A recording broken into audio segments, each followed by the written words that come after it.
Assalamualaikum warahmatullahi wabarakatuh. Perkenalkan, kami dari kelompok 2 yang beranggotakan saya sendiri Anissa Yunisi dengan NIM 2122100081 Dan saya Ika Novi Ramadhani dengan NIM 2122100223. Dan saya Nurul Hamawati dengan NIM 2122100266. Saya Bang Febriado dengan NIM 2122100265. Di sini kami akan mewawancarai salah satu bisnis waralaba yang ada di Purworejo, yaitu Morvapor, dengan Mas Giovanni.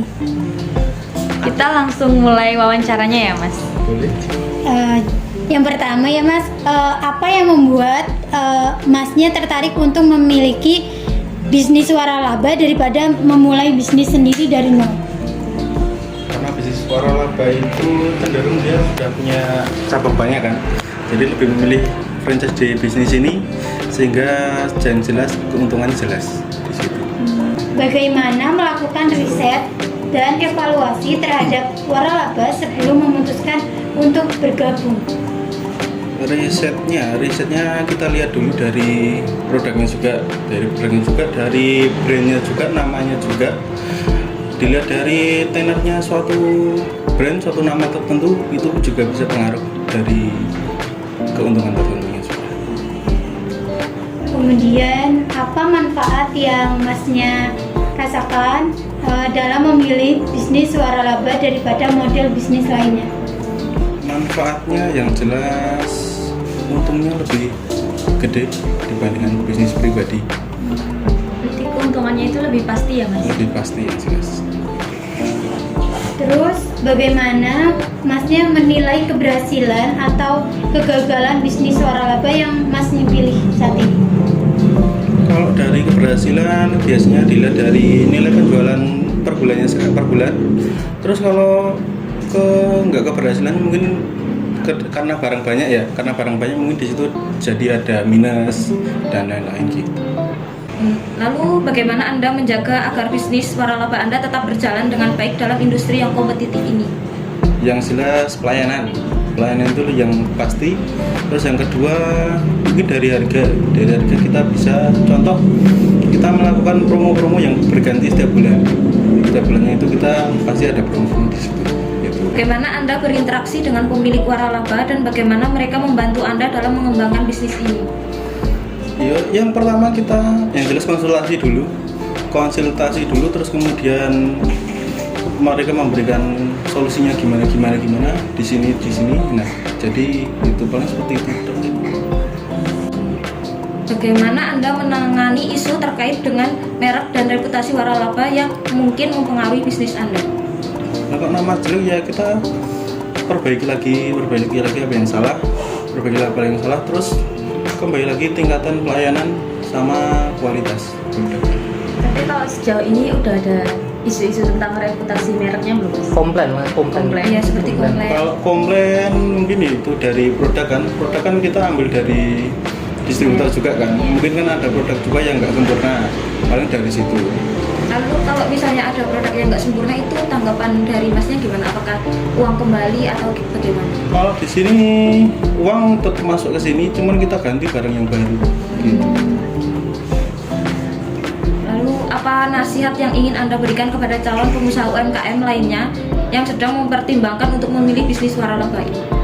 Yang jelas harus milih benar-benar yang pasti dan juga yang sudah banyak cabang dan sudah pemasukannya sudah terjamin. Nah, merek itu juga itu ya, Mas, pengaruh gitu. Pengaruh juga. Next ya, Mas, bagaimana Anda menyesuaikan strategi pemasaran waralaba dengan target pasar lokal Anda? Menyesuaikan contoh dari harga. Karena kan setiap kota kan pasti harga beda juga tuh. Karena di sini menyesuaikan dari pekerjaan masyarakatnya, terus masyarakatnya itu profesi dan lain-lainnya. Nah, jadi kita harus sesuai sama harga dari pasaran kita. Contoh kayak pekerja yang gajinya kadang di bawah UMR juga, kalau kita harus juga ngasih harga yang murah seperti kayak promo-promo ini. Jadi menyesuaikan kondisi masyarakatnya. Terus, apakah Anda memiliki kebebasan untuk membuat perubahan atau inovasi dalam operasional bisnis waralaba yang Anda pilih? Kalau kebebasan inovasi, kita bisa ngasih kayak contoh masukan ke pusat gitu kan, pusat yang benar-benar yang punya. Terus nanti dari pusat nanti akan diinformasikan lagi contoh kayak inovasi-inovasi baru kayak promo-promo dan lain-lain, kayak terus apa lagi ya, potongan harga dan lain-lain. Kemudian untuk bagaimana Anda mengatasi persaingan dengan bisnis serupa yang ada di sekitar Anda? Persaingan yang jelas, kalau persaing itu yang paling penting tetap di pelayanan sih. Meskipun di lain toko ada yang lebih murah, tapi pelayanan itu nomor satu. Ya. Terus tambah lagi kita selalu ngadain promo-promo yang seperti tadi agar customer tetap lari ke sini. Terus, apakah ada pelatihan atau dukungan khusus yang Anda terima dari pemilik waralaba untuk membantu Anda dalam menjalankan bisnis?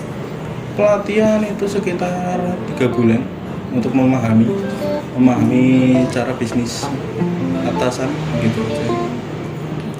Next, bagaimana Anda mengelola hubungan dengan pemasok dan menyediakan persediaan produk atau layanan yang konsisten?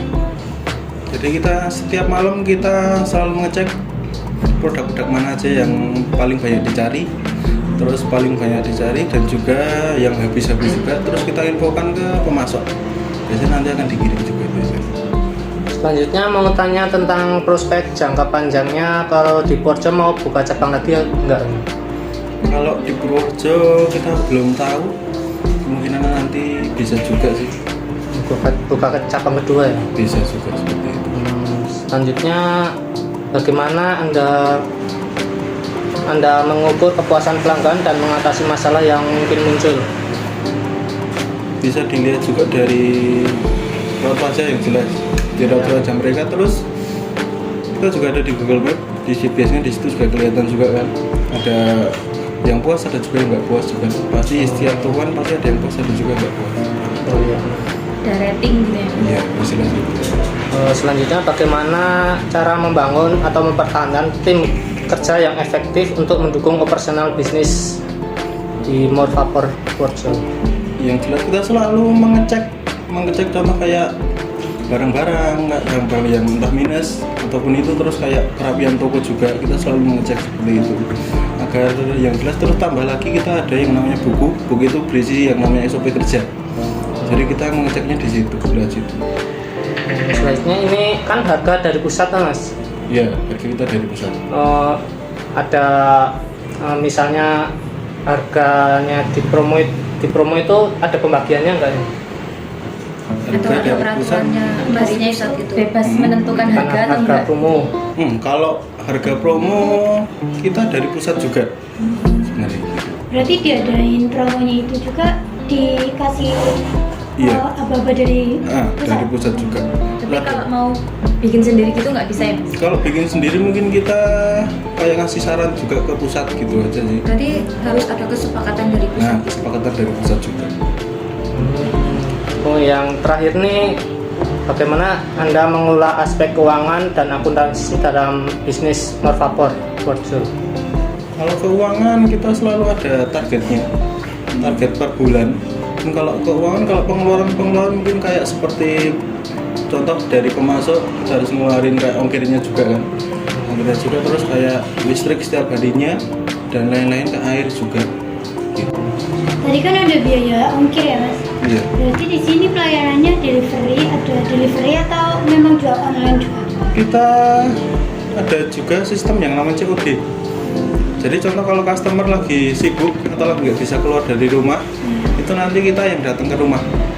Jadi kita antar apa yang mereka mau. Tapi itu ada jangkauan lokasinya nggak Mas?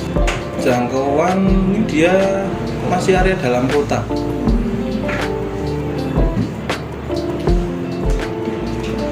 Oke, sepertinya udah cukup Mas untuk wawancaranya. Terima kasih banyak. Sekian wawancara dari kelompok kami. Terima kasih untuk Mas Giovanni. Sama-sama. Sekian, wassalamualaikum warahmatullahi wabarakatuh. Waalaikumsalam.